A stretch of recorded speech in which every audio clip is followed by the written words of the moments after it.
بسم اللہ الرحمن الرحیم۔ نبی اکرم صلی اللہ علیہ وسلم نے ارشاد فرمایا، صحیح مسلم کی روایت ہے، فرمایا سیکون فی آخر امتی اناس یحدثونکم بما لم تسمعوا انتم ولا آباؤکم۔ سرکار فرماتے ہیں میری امت کے آخر میں کچھ ایسے لوگ پیدا ہوں گے جو تمہیں ایسی باتیں بتائیں گے جو نہ تم نے کبھی سنی ہوں گی نہ تمہارے آباء و اجداد نے سنی ہوں گی۔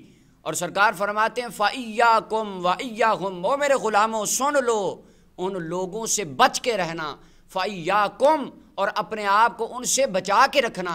اس کے آگے آقا کریم علیہ السلام نے دوسری روایت میں ارشاد فرمایا کہیں ایسا نہ ہو وہ لوگ اپنی باتوں سے تمہیں گمراہ کر دیں، وہ لوگ اپنی باتوں سے تمہیں فتنے میں ڈال دیں۔ اور فرمایا تھا قرب قیامت فتنے بارش کی طرح برسیں گے، جن فتنوں میں ایک عظیم فتنہ دور حاضر کا مرزا جیلمی ملعون ہے۔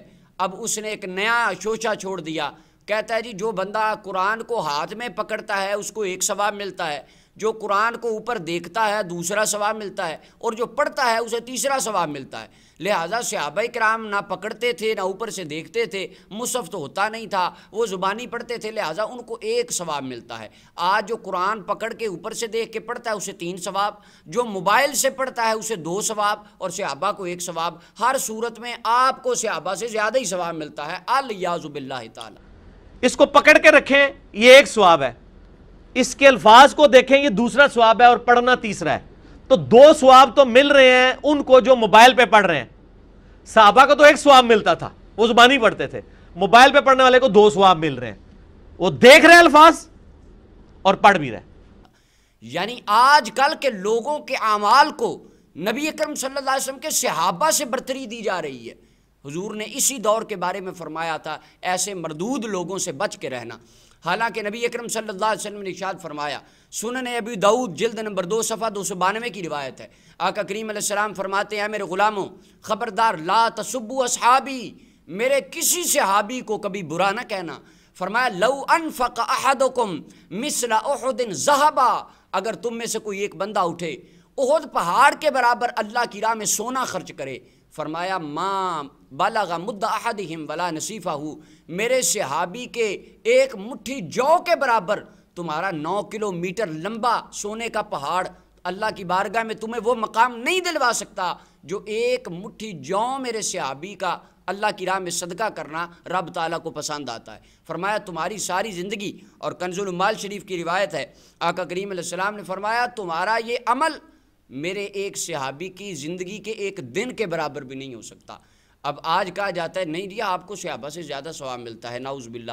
آپ دیکھیے کتب سیرت کے اندر بے شمار ایسے واقعات ملتے ہیں، نبی اکرم صلی اللہ علیہ وسلم غزوہ میں ہیں، ایک صحابی اونٹنی پہ آتے ہیں، چہرہ ودھا کو دیکھتے ہیں، دل بدل جاتا ہے، اپنی اونٹنی پر سوار کی حالت میں آقا کریم علیہ السلام پر ایمان لے آتے ہیں، حضور پہ کلمہ پڑھتے ہیں، اونٹنی سے اتر کے حضور کے قدموں کو چومنے کے لیے آگے بڑھتے ہیں، ٹھوکر لگتی ہے، گر جاتے ہیں، اپنی ان کی گردن کی ہڈی ٹوٹتی ہے، روح نکل جاتی ہے۔ اللہ کا قرآن اس بندے کے بارے میں بھی کہتا ہے وَكُلًّا وَعَدَ اللَّهُ الْحُسْنَىٰ، اللہ نے اس سے بھی جنت کا وعدہ فرما لیا، کیونکہ زندگی میں انہوں نے ایک نظر آنکھ بھر کے ایمان کی حالت میں چہرہ ودھا کی زیارت کی ہے، اور اس عمل سے بڑا عمل دنیا کائنات میں رب نے رکھا ہی کوئی نہیں۔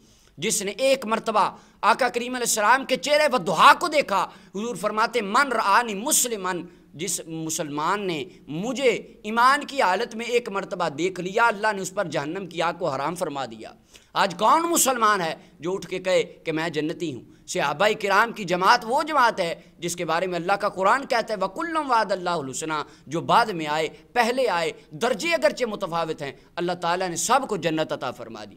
عبداللہ ابن مبارک سے کسی نے پوچھا السوائق المحرقہ میں ہے کہ حضرت عمر بن عبدالعزیز افضل ہیں یا حضرت امیر معاویہ افضل ہیں؟ تو آپ نے فرمایا کہ امیر معاویہ کا وہ لمحہ جو نبی علیہ السلام کی صحبت میں گزرا، اس لمحے کے دوران امیر معاویہ کی سواری کے نتھنے میں جو گرد و غبار پڑی عمر بن عبدالعزیز اس کے برابر بھی نہیں ہو سکتے۔ اللہ نے محمد کے صحابہ کو اتنا اونچا مقام عطا فرمایا۔ یہ بات 14 صدیوں میں کسی نے نہیں کی، حالانکہ ائمہ کرام باقی حدیثیں تمام مجتہدین ائمہ کرام محدثین پڑھتے تھے۔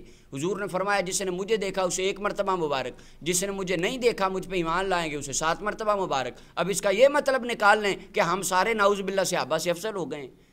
ہمارا یہ عقیدہ ہے اہل سنت و جماعت کا، پوری دنیا کائنات کے تمام لوگوں کو جمع کر کے ایک زندگی کا مجموعہ بنا لیا جائے، کروڑوں اربوں سال لوگوں کو عمر مل جائے، ہر رات لیلۃ القدر کی رات بن جائے، ہر دن یوم عرفہ کا دن بن جائے، پھر بھی کوئی آدمی ساری زندگی قیام کرے، روزے رکھے، جہاد کرے، تمام اولیاء، کتب، ابدال، غوث الاعظم، تابعین، تبع تابعین مل کر بھی رحمت کائنات کے ایک صحابی کے درجے کو نہیں پا سکتے۔ اللہ نے اپنے محبوب کے صحابہ کو اتنا بلند مقام عطا فرمایا۔